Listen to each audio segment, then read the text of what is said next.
Hello guys! Good morning! Yan, andito ngayon tayo sa may Uni Oil. Yan, yung dating Shell dito sa may San Juan, Gen Trias.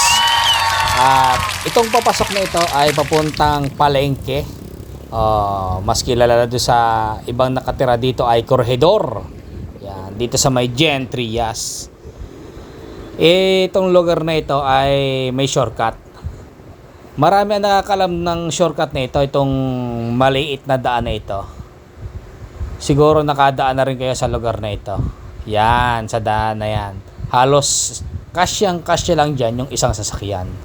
Pero guys, mayroon ng bagong daan bukod dito. Pero puntahan lang natin, no? Pasukin lang natin to bago puntahan natin yung isang bagong daan na nabuksan na. Yan. Ito yung dating daan na kapag ikaw ay galing dito ng Malabon, palabas ka ng may Sabungan o kaya dyan sa may Robinson, karamihan ng iba ay sumushortcut dito. Yan. Kaya hindi na sila nadaan doon sa may Tehero. Pero nga dahil matagal na sinarahan tong lugar na ito, dahil may ginagawa sa dulo nito, dyan sa may Maple Grove. Yan. Ang labas kasi nito dyan din sa may isang gate ng Maple Grove. Yun.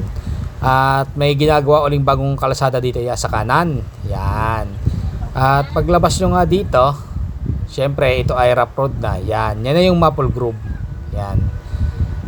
Yan lugar na yan. Yan ang daan na yon ay napakaraming dumadaan. Pero ngayon dito ay merong isang daan malapit dito sa may City Park ng General Trias. Bandang unahan lang nito. Puntahan natin kasi ito ay nagbukas na. Ito yung isang bypass road dito sa may gilid ng Maple Grove. Yan. Yung ibang picture ko dati dito ay Maple Grove na may ginagawa dito. Pero ngayon guys, ito ay madadaanan na. Yan, dito siya. Sa lugar na ito, puntahan na natin. Yan guys, dito sa lugar na ito. Yan. Itong nasa may kaliwa natin na puti yan ay Convention Center. Yun Ito guys, so yan. At malawak na malawak. Maputing-maputi ang kalsada at malinis. Yes! Yan ang isang bagong shortcut ngayon dito. Kung ikaw ay pupunta ng EPSA at galing ka dyan ng Malabon, para hindi ka dumaan ng Tehero, dito ka na umikot, walang traffic. Dahil nga ito ay kabubukas lang at mapansin nyo yan, wala pang masyadong dumadaan dahil nga kukunti pa yung nakakaalam. Halos karamihan ng dumadaan dito yung mga nakamotor lang. Yan.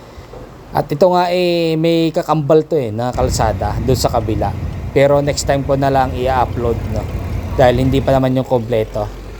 Parang ganito rin na paikot. Kung ikaw naman ay galing ng Tehero, pwede kang doon dumaan. Yan. At sa diretsyo nga ito ay lalagyan to ng mga poste ng ilaw katulad nito. Yun solar light. Yan, napakaganda. At saka isa sa maganda dito ay dahil nga konti pang sasakyan dumadaan, tapos katabi siya ng mga palayan, ay napakagandang mag-jogging dito.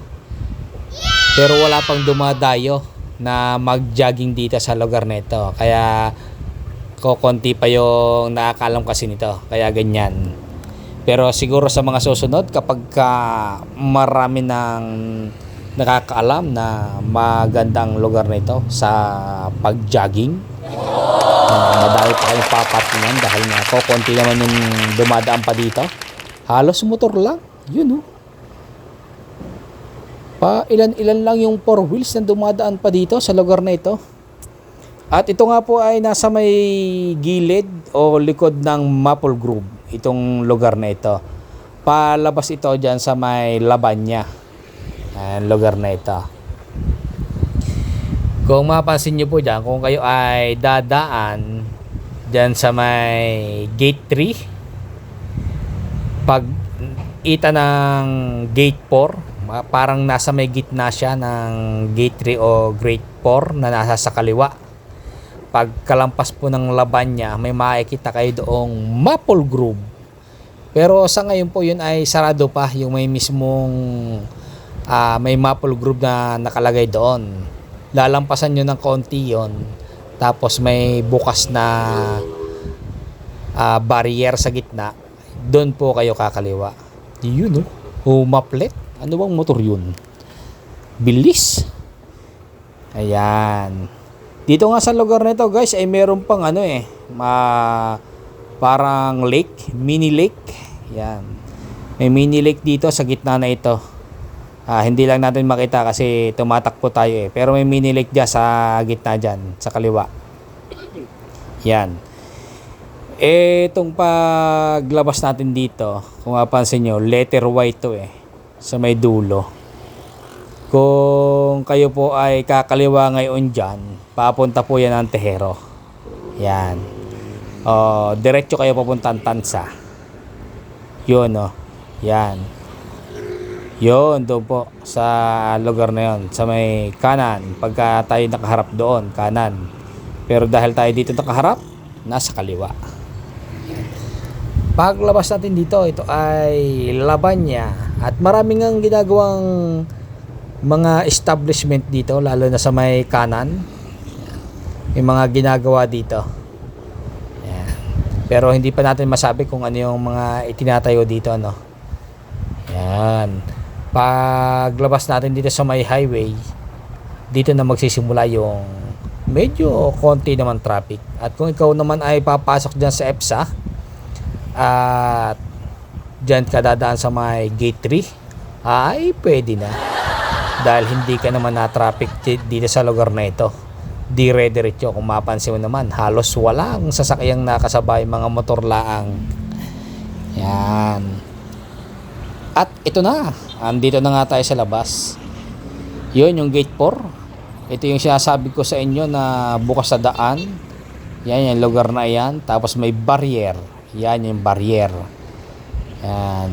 Tapos yung may nakalagay na Maple Grove ay andito lang sa may bandang kanan. Yan, para pag nakita nyo, lalampasan nyo lang ng konti yan.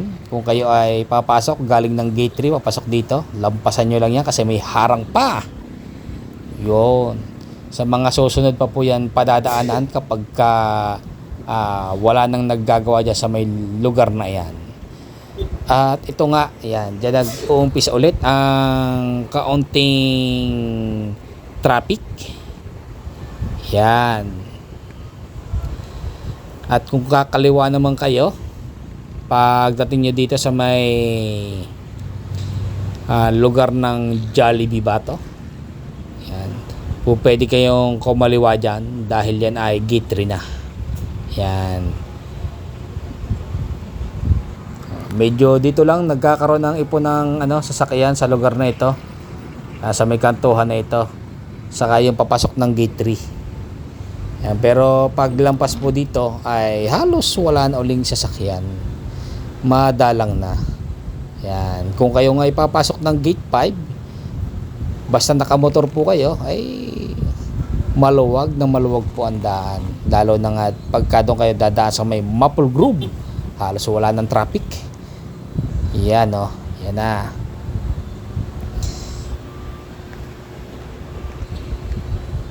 Yan, at hanggang dyan lang ang aking video guys. Salamat sa inyong panonood. Sana ay ma-share nyo sa iba para mapanood nila na mayroong palang bagong daan na binuksan doon. At sa mga bagong nanonood, yan, kung bago ka pa lang sa aking YouTube channel, mag-subscribe ka na. At pwede mo ring i-like and i-share ang aking video. Thank you!